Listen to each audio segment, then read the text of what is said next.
The Salim Group purchased 422.8 million shares of Bank Mega.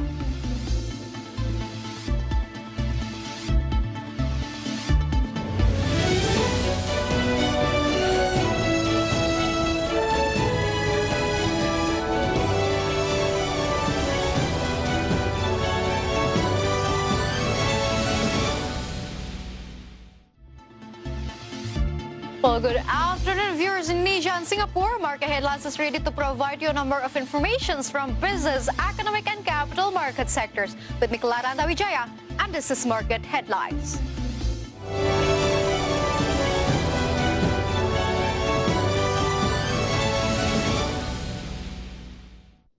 Yes, viewers, President Joko Widodo expressed his deep condolence for the fall of the Sriwijaya airplanes SJ182 route Jakarta to Pontianak. At the same time, President instructed the National Transportation Safety Committee to conduct studies and investigations related to this disaster. This was conveyed by President Joko Widodo on Sunday morning at the Presidential Palace in Bogor, West Java. The President invites all Indonesian people to pray together for the victims and the whole families. Not only instructing the KNKT to conduct studies and investigations related to the incident, the President has also ordered the Minister of Transportation, the head of National Agency, and as well as task force to carry out search and rescue operations for the victims. Dan kemarin sore telah saya perintahkan kepada Menteri Perhubungan, kepada Kepala Basarnas yang dibantu oleh TNI dan Polri untuk segera melakukan operasi pencarian dan pertolongan yang secepat-cepatnya kepada para korban. Kita lakukan upaya yang terbaik untuk menemukan dan menyelamatkan korban, dan kita doakan bersama, kita berdoa bersama-sama agar para korban bisa ditemukan. Dan saya juga telah menyampaikan kepada KNKT untuk melakukan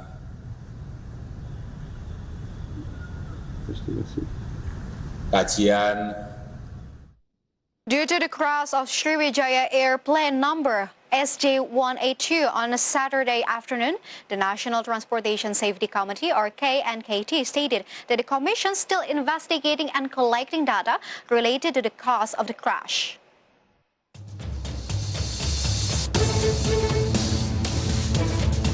The National Transportation Safety Commission, or KNKT, is still collecting data regarding the Sriwijaya Air SJ182 plane crash.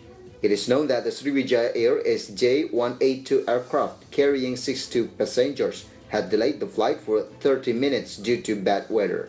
After a delay of 30 minutes, the plane took off from Soekarno-Hatta Airport in Tangerang to Pontianak Supadio Airport, but lost contact while over the waters of the Thousand Islands on Saturday afternoon. Pesawat dibuat tahun 1994, jadi kurang lebih antara 20 sampai 20 tahun. Jadi berapapun umurnya, kalau pesawat itu dirawat sesuai dengan regulasi yang berlaku yang ditetapkan oleh BKOPP dalam hal ini dari Dirjen Udara, jadi harusnya tidak ada masalah. Mungkin itu yang bisa saya jawab, dan kami juga sedang mengumpulkan data-data semua mengenai pesawat, mengenai kru.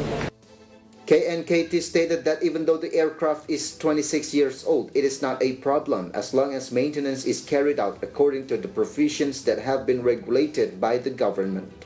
From Tangerang, Hasnugara for IDX Channel.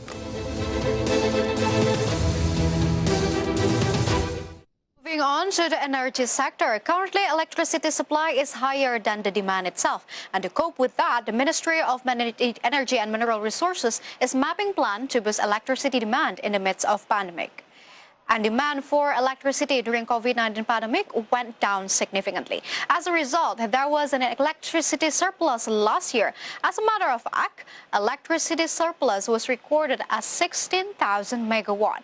Lower electricity demand makes the government think twice to set the target of chasing 35,000 megawatt electricity project realizations by this year. So before stepping into such a huge project, Ministry of Energy is mapping plan to boost electricity demand in the midst of pandemic at the first place.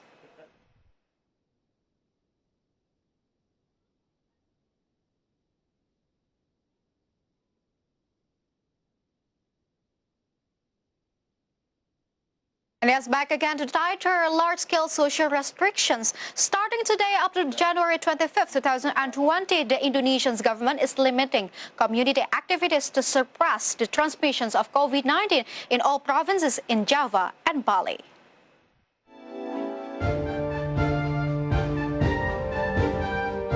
This decision is in accordance with the Government Regulations Number 21 of 2020 concerning large-scale social restrictions in the context of accelerating the handling of COVID-19.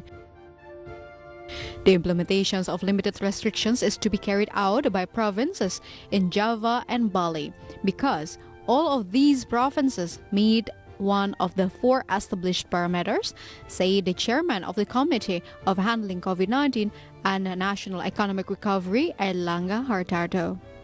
Government emphasized that this policy is not a ban on activities, but it is a limitation. From all sources, IDX Channel.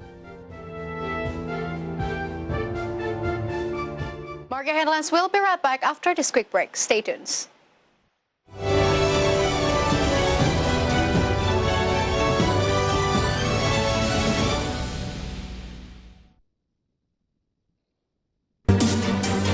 Senang sekali saya David San Ovo dan dapat hadir menemani Anda dalam program spesial dialog webinar on TV. Setiap minggunya kita akan membahas tema-tema yang sangat menarik. Apa kabar ibu-ibu sekalian? Alhamdulillah baik. Salah satu ambisi daripada Kementerian Koperasi dan UMKM bersama Smesco adalah koperasi keren, baru, digital gitu kan, yang kita bisa IT. Kementerian Pariwisata dan Ekonomi Kreatif telah menyiapkan 3 program yang menjadi langkah awal untuk membangkitkan pariwisata di tahun 2021. Pemerintah menegaskan tetap fokus pada aspek kesehatan masyarakat.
Welcome back to Market Headlines. Amidst the significant economic contractions caused by COVID-19 pandemic, the chemical, pharmaceutical, and traditional medicine sectors still managed to grow better than other sectors.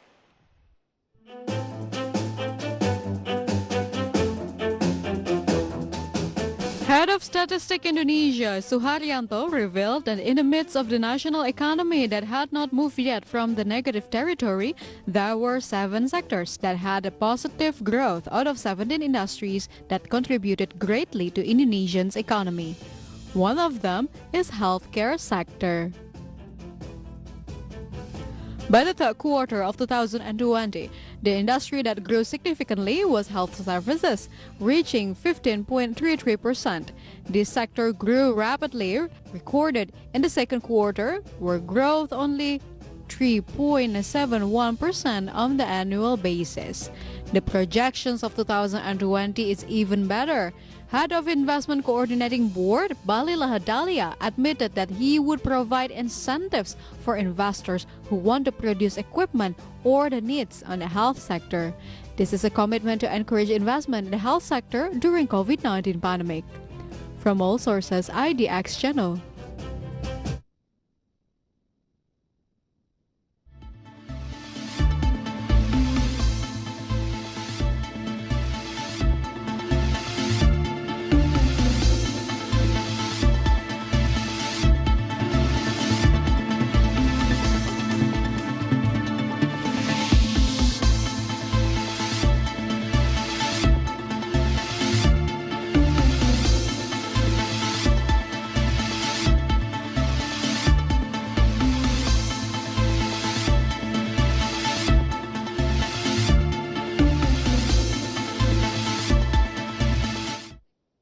Just a short review. According to the data, Indonesia's healthcare industry in particular experienced annual growth between 10 and 13% over the last 5 years. So, in short, government seems more committed than ever to carry a full reform of its healthcare industry. But back again to the business player of the healthcare sector itself, whether they can cope with that or lose the momentum.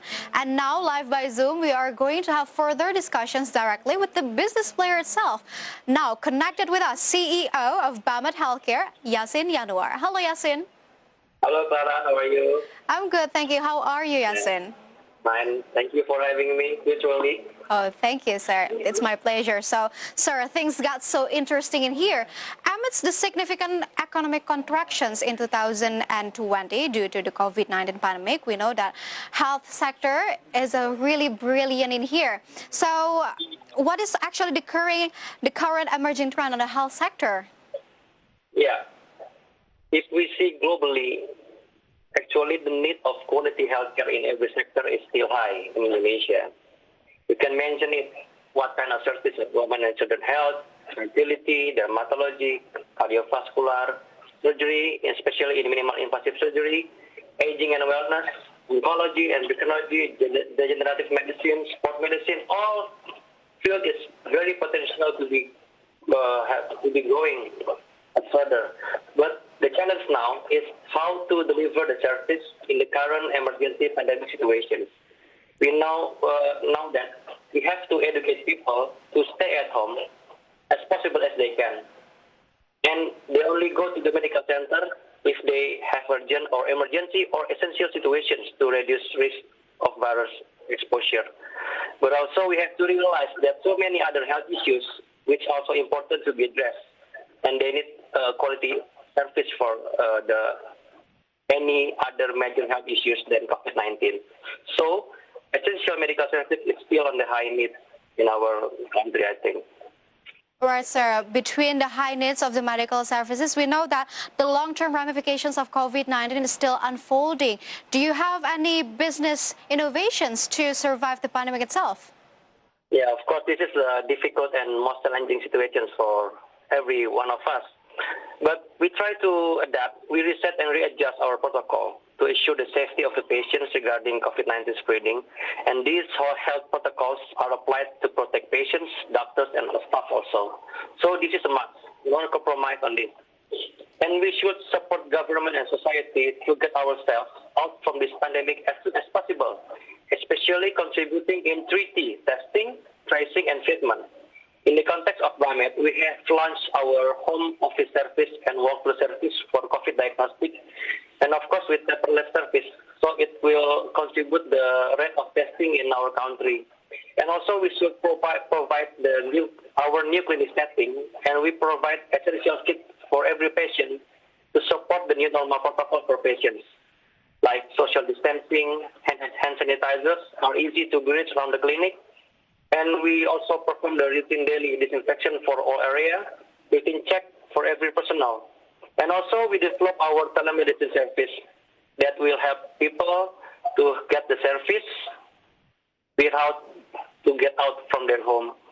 And we are planning to open several new facilities this year in many regions because we want to get closer to our patients.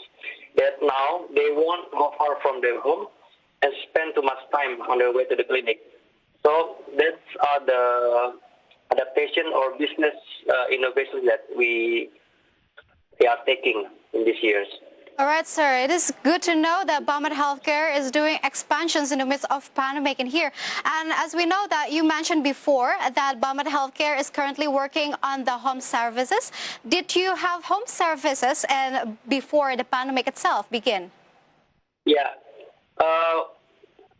We start in 2010 and 11. We started with our home service, but during our activity in the clinic is so high that we slowing down our home service. But now the home service, especially for the COVID-19 diagnostics, we reactivated, and then that's a very good service that people can use so they can have the diagnostic of COVID-19 to test without going out, so they can stay at home and optimizing their protocols. All right, sir. So this is a part of the business to adjust with the current situation. So, yes. But when we talk about people's purchasing power nowadays, it's very low. We can see it through the basic indicator, which Statistic Indonesia has just delivered the note that Indonesia's inflation rate 2020 only reached 1.68%, which is very low compared to the last years. So does Bummed Healthcare experience customer drop in 2020? We noticed that kind of situation. There is a slowing down. But in our context, in our sales, our institutions, maybe the slowing down can come from three things. The first thing, that the economic reason that you are mentioned, but not all, because we know that people are encouraged not to go anywhere. Otherwise, it's urgent need. So we as a healthcare institution also encourage people to stay at home more, okay, unless it's urgent. And also we arrange our operational hours and do proper scheduling to limit people in our facility and to optimize the social distancing in our facility. So the reduced in number is also by design to optimize the health protocol to protect our clients and also our doctors and staff. But still there are some services that still grow, like pediatrics and women's health, and also the COVID diagnostic service, both home and walk-through in the clinic. It grows well. All right, sir. So we know that healthcare sector is facing another challenge, and one of the challenges is dealing with restrictions imposed after lockdowns, as you mentioned before. Does this affect Bummed Healthcare financial performance? Yes, of course. It affects our financial performance, but I think it's a must to take an action. We need to change our business plan to optimize our services and provide the essential service with committed to safety protocol. And this safety protocol should be assured as the first priority in delivering our service. So financial performance is as a consequence for these situations. And I think if we together facing these situations support the safety protocol, we will go out from these conditions as soon as possible. All right, sir. So thank you for setting up people for being your priority rather than the financial condition itself. But we know that to improve financial, there is one thing that is the marketing strategy. So do you have any specific marketing strategy to boost sales in 2020? As we know that this year is quite unique because of the pandemic. Yeah. Still, we always believe that the good product and service are the best marketing tools for ourselves. So we're still improving our quality of service by routinely updating our technology and knowledge. So during this pandemic, updating our technology and knowledge is also things that we should do consistently. And that's a good marketing tool for us. And other than that, Bummed also has special concerns in the health education and awareness. So we're still continuing our health campaign in social media and digital platform as the backbone to reach more consumers. All right, sir, because digital and social media is a really good platform to share, because in the midst of pandemic, we cannot go anywhere rather than stay with the phone connected with us. And of course, Bummed Healthcare offering a lot of technology and medical devices, right? Yeah. we optimize the social distancing by optimizing our social networking by social media. Yeah, that's a really good point, sir, because social media right now is very rapidly growing, and you can use advantage of that. And sir, thank you for your time with us. Thank you for having me. Yes, sir. Thanks everyone, okay? Yes, sir. We hope nothing but the best for Pamet Healthcare. And so, viewers, stay with us because Market Headlines will be right back after this quick break. Stay tuned.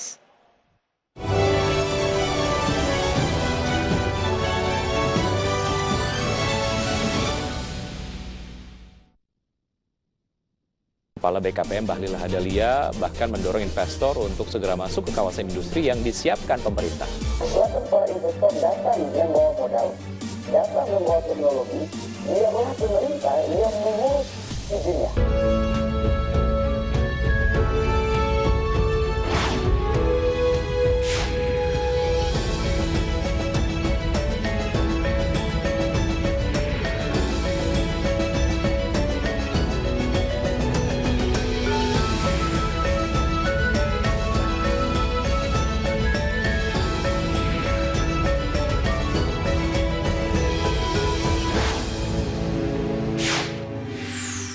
Ingin menjalani kehidupan yang mapan dan masa depan yang sejahtera? Sikapi uang dengan bijak. Mulailah berinvestasi di pasar modal. Dengan membeli saham melalui Bursa Efek maupun perusahaan sekuritas, Anda dapat menikmati hasil keuntungan dari perusahaan-perusahaan besar yang tersedia. Pastikan Anda berinvestasi di perusahaan yang memiliki izin resmi. Cerdas mengelola, masa depan sejahtera. Otoritas Jasa Keuangan. Lembaga pengawas industri jasa keuangan yang terpercaya.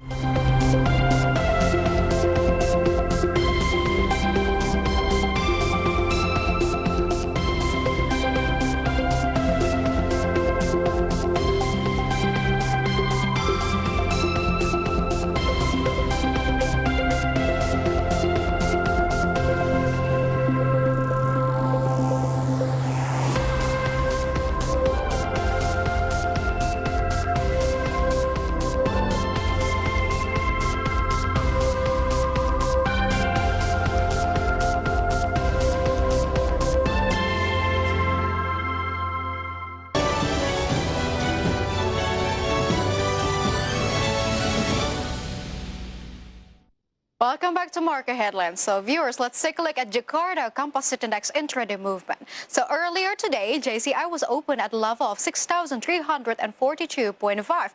And then approaching the closing time of the first session, the index was on level of 6,338.85. And then the index was showing strengthening trend by the second session closing time. The index is closed at level of 6,382.94. In short, JCI went up 2%. And next, we are going to see the sectoral movement leading the dynamics of today's trading. We got finance as the leader of the strengthening trend that went up 3.86%. Trade went up 2.38%. And we got agriculture of the leader of the weakening went down 1.16%, and basic industry went down 0.69%. And moving on to the top gainers and top losers, here are the key highlights from today's trading sessions. We got BBRI that went up 5.92%. We got KLBF that went up 17.73%. We got KAEF that went up 20%, and we got BEKS that went up 34.29%. And meantime, for the top losers for today's trading session, we got INCO that went down 3.85%. We got UNTR that went down 2.66%. We got MDKA that went down 4.15%, and INKP that went down 2%. And next, we're going to see the intraday movement rupiah towards US dollar.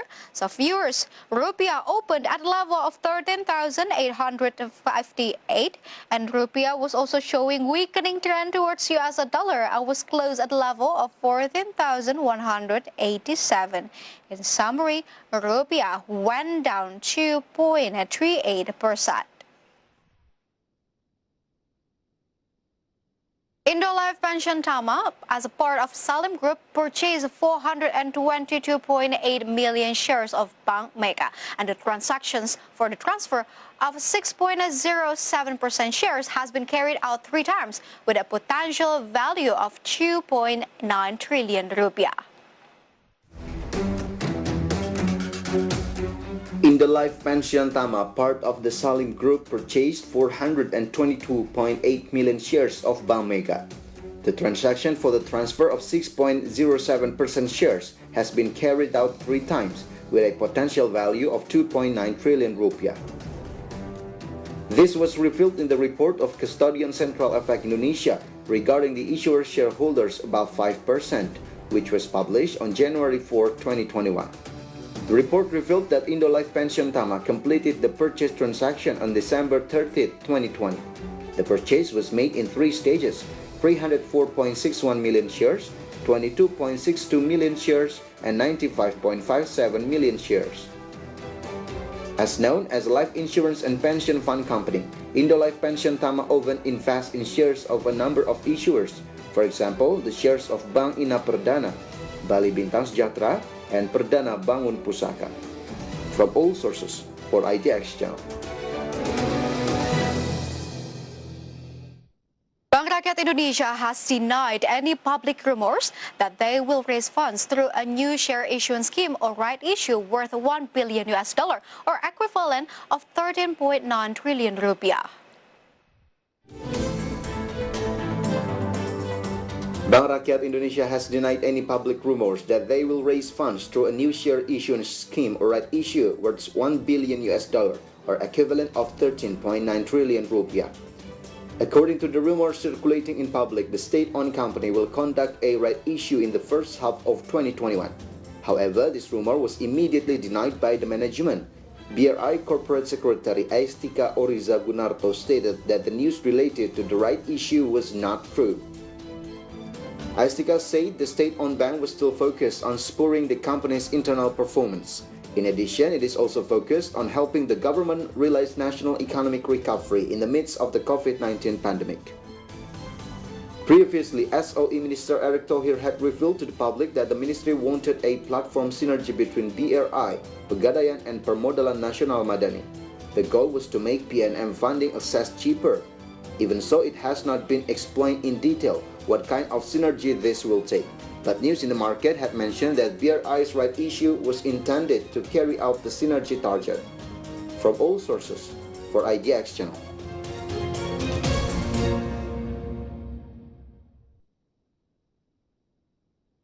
And the news close our market headlines today. Please enjoy our next program on IDX Channel, your trustworthy economic, business, and capital market channel.